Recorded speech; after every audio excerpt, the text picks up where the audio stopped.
Hello student, today I am going to explain you the remaining part of periodic classification of elements. Modern periodic law. Atomic number as the basis of classification of elements. जो modern periodic law है उसका जो base था वो atomic number था. Atomic number के आधार पर उन्होंने एलिमेंट्स को क्लासिफाइड किया था. The modern periodic law atomic number as the basis of classification of elements. तो इसमें कुछ limitations थी.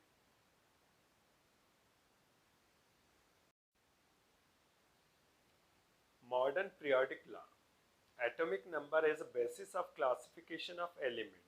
जो मॉडर्न पीरियोडिक लॉ था उसका जो बेस था वो एटॉमिक नंबर था. उन्होंने एटॉमिक नंबर के आधार पर एलिमेंट को क्लासिफाइड किया था. मेंडलीव ने जो पीरियोडिक टेबल दी थी उसकी कुछ 3 मेजर लिमिटेशंस थे. Positions of isotopes, anomalous position of some pairs of elements and uncertainty in prediction of new elements. जो मेंडलीव ने पीरियोडिक टेबल दी थी उसकी कुछ लिमिटेशन सीमाएं थी. जैसे आइसोटोप्स की जो पोजीशन थी वो प्रॉपर नहीं थी. और सम पेयर्स ऑफ एलिमेंट्स जो थे उनको अलग अलग जगह पे रख दिया जबकि प्रॉपर्टीज उनकी कैसी थी, सेम थी. और न्यू एलिमेंट्स जो थे उनके बारे में कोई प्रिडिक्शन नहीं किया जा सकता था उसके आधार पर. तो 1930 में हेनरी मोजले ने मॉडर्न पीरियोडिक लॉ दिया था. तो उसका बेसिस क्या था, एटॉमिक नंबर था. उन्होंने एटॉमिक नंबर के आधार पर एलिमेंट को क्लासिफाइड किया था. और जो फंडामेंटल लॉ था पीरियोडिक फंडामेंटल लॉ जो था वो किस पे था, एटॉमिक मास के ऊपर था. लेकिन मॉडर्न जो है पीरियोडिक लॉ किसके ऊपर बेस है, एटॉमिक नंबर के ऊपर. Periodicity. When the elements are arranged in the increasing order of their atomic number. जब एलिमेंट्स को अरेंज किया जाता है उनके इंक्रीजिंग एटॉमिक नंबर के आधार पर तो उनकी जो प्रॉपर्टीज होती है एक रेगुलर इंटरवल के बाद रिपीट हो जाती है. तो this repetition of properties element after certain regular interval is called periodicity of property. जो एलिमेंट्स की प्रॉपर्टी है रेगुलर इंटरवल के बाद क्या हो जाती है, रिपीट हो जाती है. तो इस फिनोमेनन को क्या बोला गया, पीरियोडिसिटी. मॉडर्न पीरियोडिक टेबल, इसका बेस था atomic number. Modern periodic table को बोर्स टेबल भी कहा जाता है. Modern periodic table consist of 18 vertical columns. Modern periodic table में वर्टिकल कॉलम्स के नंबर थे 18 जिसको ग्रुप्स कहते हैं. और 7 जो थे हॉरिजॉन्टल रोज थी. ठीक है, हॉरिजॉन्टल रोज थी जिनको क्या कहा गया, पीरियड्स कहा गया. तो ग्रुप कितने हैं, 18 है. और पीरियड्स कितने हैं, 7 है. This group are number 1 to 18. और ये जो ग्रुप्स है इनको नंबरिंग दी गई थी 1 से लेकर 18 तक. और जो पीरियड थे उनको नंबर दिए गए थे 1 to 7.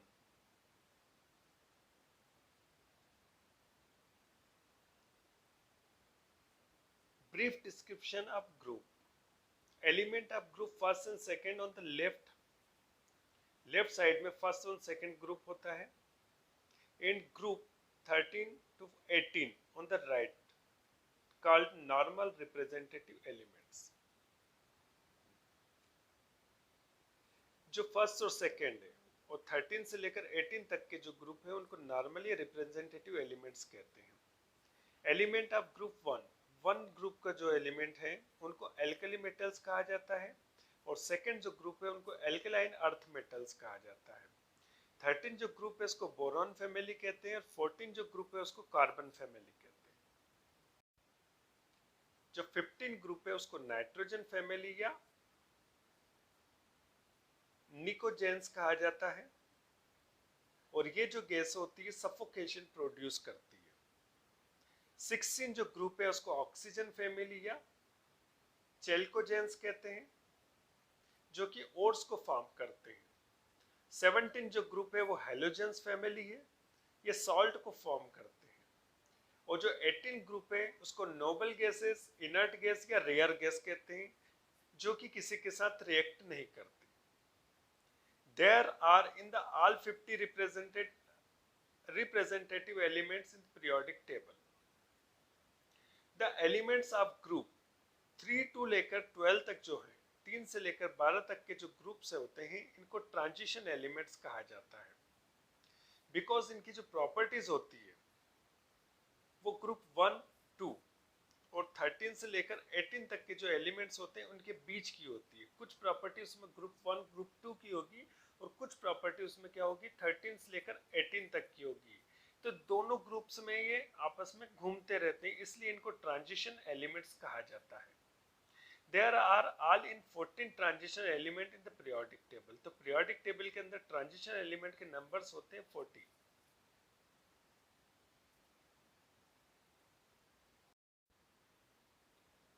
Those element which lie on the left hand side of this line, जो लेफ्ट हैंड साइड पे जो एलिमेंट्स होते हैं वो मेटल है, जो राइट हैंड साइड पे होते हैं वो नॉन मेटल होते हैं। However the elements silicon, germanium, arsenic, antimony और tellurium which lie along the border of this line, जो कि इस लाइन के बॉर्डर पे है, उनकी जो प्रॉपर्टीज होती है वो मेटल के समान भी होती है, नॉन मेटल्स के समान भी होती है, इसलिए इनको सेमी मेटल या मेटलॉइड कहते हैं।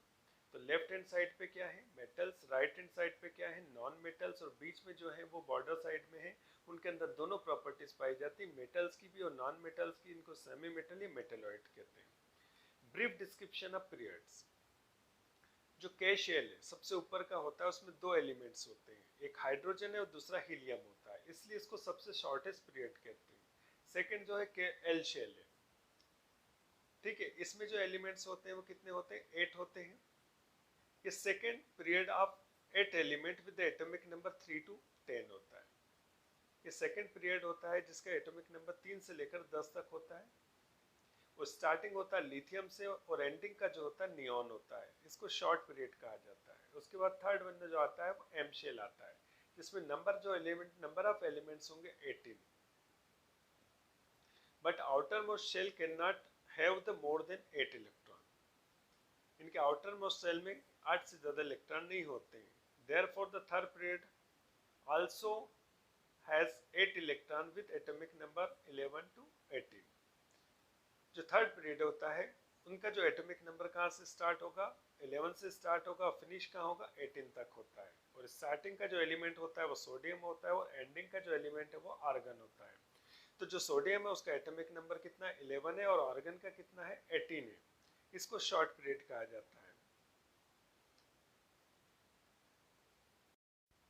जो फिफ्थ पीरियड है उसके अंदर 18 एलिमेंट्स है, जिनके एटॉमिक नंबर 37 से स्टार्ट होते हैं और फिनिश होते हैं 54 पे। स्टार्टिंग का जो एलिमेंट होता है रुबिडियम होता है, डिनोट करेंगे आरबी के द्वारा, और लास्ट का जो होता है जेनॉन होता है, और इसको डिनोट करेंगे ZeXe के द्वारा, और इसका एटॉमिक नंबर होता है 54। और इस पीरियड को, फिफ्थ पीरियड को लॉन्ग पीरियड कहते हैं। सिक्स जो पीरियड होते हैं इसके अंदर 32 एलिमेंट्स होते हैं, एटॉमिक नंबर 55 से स्टार्ट होकर 86 तक होता है। 55 जो है वो सीजियम का है, और एंडिंग में जो है रेडॉन होता है, रेडॉन का एटॉमिक नंबर होता है 86। ये लॉन्गेस्ट पीरियड होता है। और सेवंथ पीरियड जो होता है इसके अंदर 32 एलिमेंट्स होते हैं, इनका एटॉमिक नंबर 87 से स्टार्ट होकर 118 पे फिनिश होता है। 87 किसका है एटॉमिक नंबर, फ्रांशियम का है, और 118 किसका होता है,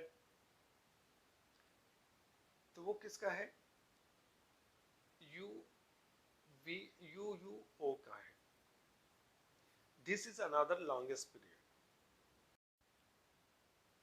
In order to avoid the periodic table becoming the too lengthy, periodic table के बहुत ज़्यादा लंबे होने के कारण कुछ एलिमेंट्स को दो सीरीज में डिवाइड किए गए, और दो सीरीज के अंदर जो एलिमेंट्स होते हैं, एक सीरीज के अंदर 14 एलिमेंट और दूसरी सीरीज के अंदर भी 14 एलिमेंट्स हैं, तो टोटल कितने, 28 एलिमेंट्स हैं।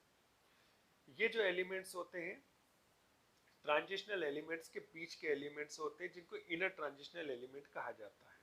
और ये दो सीरीज होती है, एक लेंथेनाइट सीरीज होती है और दूसरी एक्टिनाइट सीरीज होती है। जो लेंथेनाइट सीरीज होती है इनके एटॉमिक नंबर स्टार्ट होते हैं 58 से और फिनिश होते हैं 71 पे। जो 58 जो एटॉमिक नंबर है वो सेरियम का है, और 71 जो है ल्यूटेटियम का है।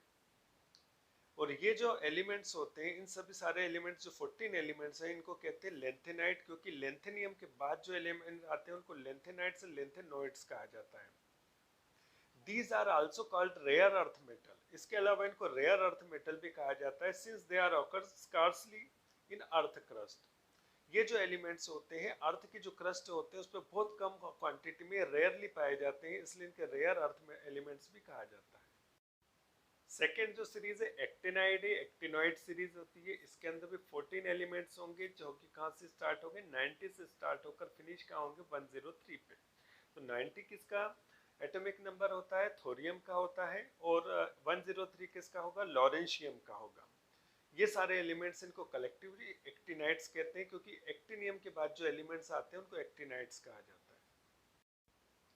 You can see in this diagram outflow diagram of periodic table. तो पीरियोडिक टेबल के अंदर जो ग्रुप्स होते हैं वो कितने होते हैं, 18 होते हैं। तो ये 1 से स्टार्ट होकर कहाँ पे फिनिश हो रहा है, 18 पर। तो ये सब ऊपर की तरफ आपको दिख रहे हैं 1 2 3 4 5 6 7 8 9 10 11 12 13 14 15 16 17 और 18, ये ग्रुप है। और इधर से स्टार्ट करेंगे 1 2 3 4 5 6 7, ये क्या है, पीरियड्स है। तो पीरियोडिक टेबल्स के अंदर ग्रुप्स कितने होते हैं, 18, और पीरियड्स कितने होते हैं इसके अंदर, 7। और इसके बीच में ये पीरियोडिक टेबल बहुत लेंदी ना हो तो कुछ एलिमेंट्स को नीचे दो सीरीज में अरेंज किया है, एक सीरीज ये और एक सीरीज ये।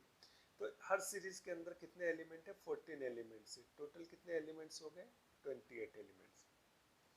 ऊपर की जो सीरीज है उसको लेंथेनाइड सीरीज कहते हैं, जो लेंथेनियम के बाद आती है, और नीचे की जो सीरीज है उसको एक्टिनाइड सीरीज कहते हैं, जो एक्टिनाइड्स के बाद, एक्टिनियम के बाद आती है।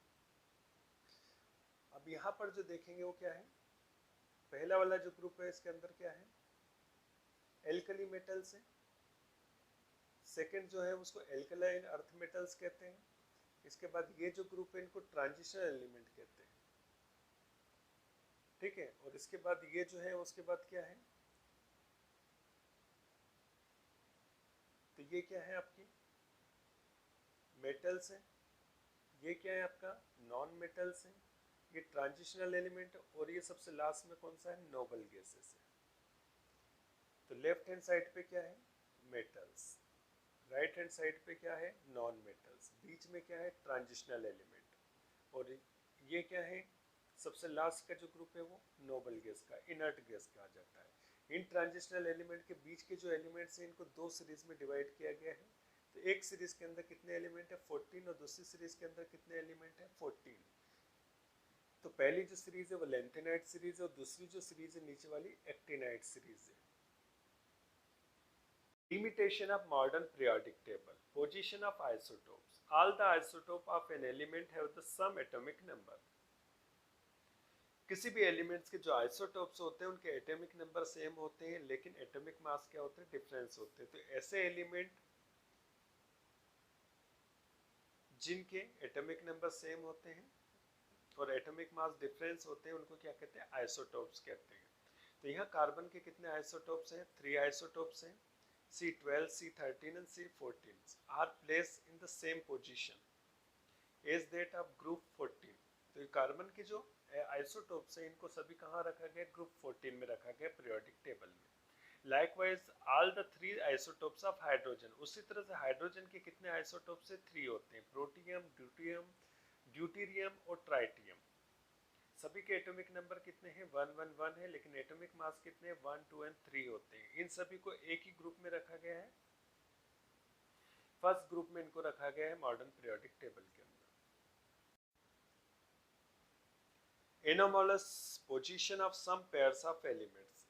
पीरियोडिक जो टेबल थी मेंडलीव की, उसके अंदर कोबाल्ट का जो एटॉमिक मास था वो ज्यादा था और निकल का एटॉमिक मास क्या था, कम था।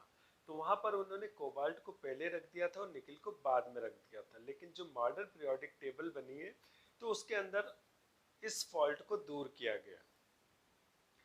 जो कोबाल्ट का एटॉमिक नंबर होता है वो 27 होता है और निकल का होता है 28 होता है। तो मॉडर्न पीरियोडिक टेबल के अंदर जो एलिमेंट्स को अरेंज किया था increasing order of their atomic number. इसी कारण कोबाल्ट जो उसका एटॉमिक नंबर कितना है, 27 है, तो उसको पहले रखा गया है, और निकिल जो है उसका एटॉमिक नंबर 28 है तो उसको बाद में रखा गया है। Similarly the atomic number of tellurium, tellurium का एटॉमिक नंबर 52 होता है, जबकि आयोडीन का जो होता है 53 होता है। इसलिए टेलुरियम को पहले रखा गया आयोडीन से और आयोडीन को बाद में रखा गया। Advantages of modern periodic table. easy to remember and reproduce। तो मॉडर्न पीरियोडिक टेबल के अंदर जो एलिमेंट्स को अरेंज किया गया था increasing order of their atomic number, since the atomic number increase in serial order, therefore it is much more easy remember and reproduce in modern periodic table। तो modern periodic table के अंदर जो elements को arrange किया गया था increasing atomic number के आधार पर किया था ताकि उनको आसानी से याद रखा जा सके, उनकी स्टडी आसानी से की जा सके, जबकि जो मेंडलीव की पीरियोडिक टेबल थी उसमें ऐसा नहीं था। Prediction of properties of elements, the position of element in modern periodic table are linked to their electronic configuration। जो मॉडर्न पीरियोडिक टेबल के अंदर जो एलिमेंट्स की पोजीशन होती है उनके इलेक्ट्रॉनिक कॉन्फ़िगरेशन से जुड़ी हुई होती है। Therefore, by the looking at the position of element in the modern periodic table, यदि मॉडर्न पीरियोडिक टेबल में किसी भी एलिमेंट की पोजीशन देखेंगे तो उसका इलेक्ट्रॉनिक कॉन्फ़िगरेशन से वो रिलेटेड होगी। It is the possible to predict the in its property, जिसके कारण उसकी प्रॉपर्टी को प्रिडिक्ट किया जा सकता है। और इसी के कारण क्या होता है कि जो नया एलिमेंट्स आते हैं उसकी प्रॉपर्टी को भी, उसकी पोजीशन को भी प्रिडिक्ट किया जा सकता है न्यू पीरियोडिक टेबल के अकॉर्डिंग।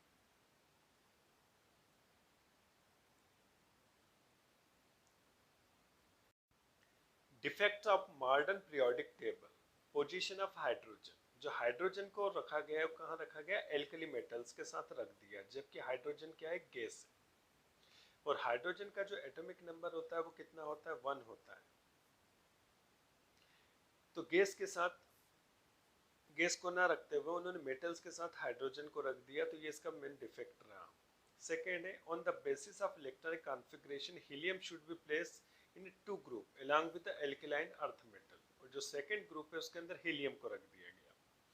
हीलियम भी क्या है, एक गैस होती है, और किसके साथ रखा है, एल्कलाइन अर्थ मेटल्स के साथ उसको रख दिए गए।